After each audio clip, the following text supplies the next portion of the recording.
তাদের সাথে সম্মানিত সদস্যবৃন্দ উপস্থিত হয়েছেন।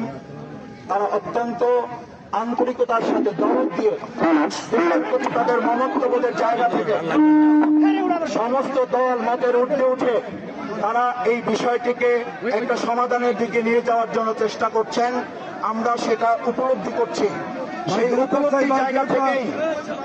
উপলব্ধির জায়গা থেকেই আমরা ওনাদের সাথে কথা বলতেছি। কথা বলার মাঝে আপনারা আল্লাহর রাস্তায় কেউ স্লোগানও দিবেন না, কেউ কথাও বলবেন না। এটা শফিকুল ইসলাম মাসুদ আপনাদের ভাইয়ের অনুরোধ। এই অনুরোধ আপনাদের কাছে এখন নির্দেশ। ইনশাআল্লাহ আমরা একটা যুদ্ধের মাঠে আছি। আগামী 12 তারিখ ভোটের এই যুদ্ধ আমরা বিজয় নিয়ে তারপরে ঘরে ফিরবো ইনশাআল্লাহ। কারণ ষড়যন্ত্র এখান থেকে এক চুল পরিমাণ আমাদের নড়াতে পারবে না। সেই জন্য আপনারা আস্থা রাখুন। প্রশাসনের এখানে যারা আছেন তারা এখন কথা বলবেন। আমি শুধু পরিষ্কার 3টা কথা বলতে চাই। আজকে চন্দ্রদ্বীপে যে ঘটনা ঘটেছে এটা 4র্থতম ঘটনা।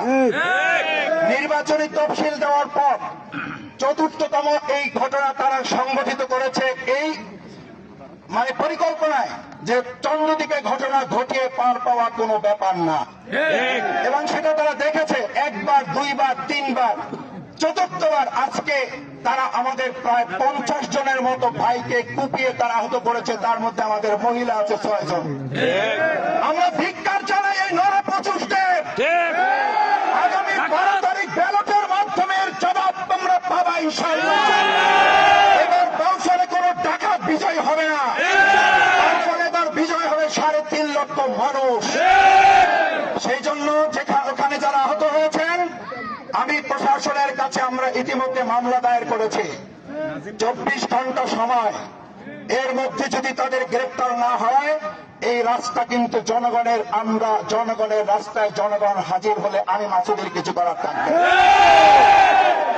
2, আমাদের অফিসে ইতিপূর্বে শহীদুল আলম তালুকদার তার নেতৃত্বে এবং তার ছাত্র দলের সভাপতি পরিচালনায় তার উপস্থিতিতে আজকেও যখন আমার কাছে ভিডিও ক্লিপ আছে আমি এটা ছেড়ে দেব।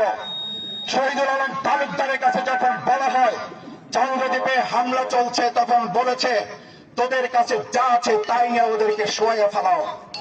আমি পরিষ্কার করি, তালুকদার তুমি চন্দ্রদ্বীপকে শোয়াইতে বলছো, 3.5 লক্ষ মানুষ এবার তোমার ব্যাপারে সিদ্ধান্ত নেবে।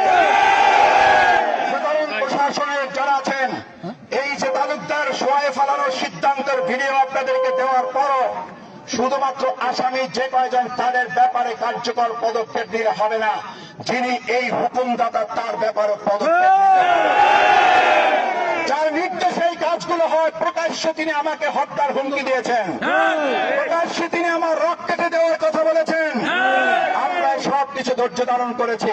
সুতরাং দ্বিতীয় দাবি হচ্ছে প্রশাসনের কাছে, তারা অবশ্যই এই আসামি যাদের নাম দেওয়া হয়েছে হুকুমদাতা সহ এই বিএনপি তথাকথিত প্রার্থী, তারাই বিএনপি বলে সারা বাংলাদেশে পাইছে ধান আর কৌশলে পাইছে সিডা। এই সিডার যে আসামি তালুকদার ডাকাতি মামলার 10 বছরের সাজা পাওয়া, এই তালুকদারের ব্যাপারেও সিদ্ধান্ত গ্রহণ করতে হবে। 3 নম্বর দাবি, আমাদের খুব বেশি দাবি নাই।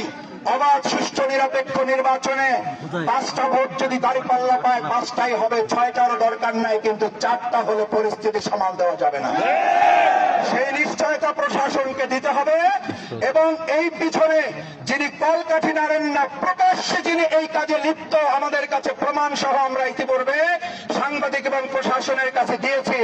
এই থানার ওসি টাকার মাধ্যমে বিক্রি হয়ে অনৈতিকভাবে এই বিক্রি হওয়া ওসি আবার সুষ্ঠু নিরপেক্ষ নির্বাচন করতে পারে না।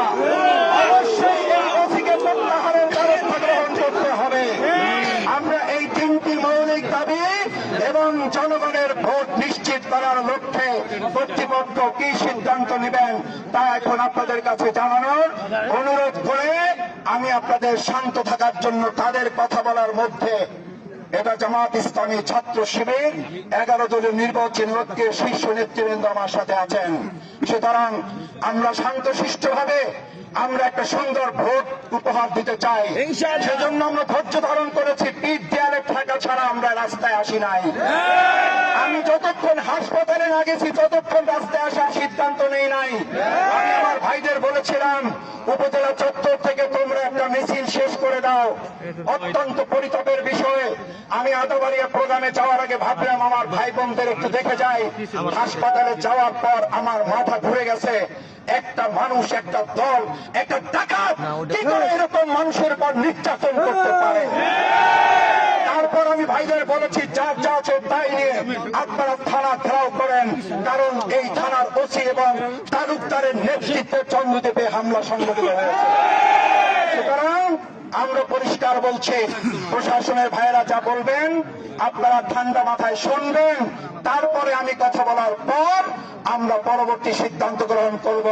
কিন্তু প্রশাসনের ভাইদের প্রতি আমাদের আস্থা বিশ্বাস, বিশেষ করে আমাদের সেনাবাহিনীর দেশপ্রেমিক সদস্যবৃন্দ, এই আজকে যেমন কাঁধে কাঁধ মিলে এখানে দাঁড়িয়েছি, বিগত 5ই আগস্ট আমরা এরকম রাস্তায় কাঁধে কাঁধ মিলে দাঁড়িয়েছিলাম।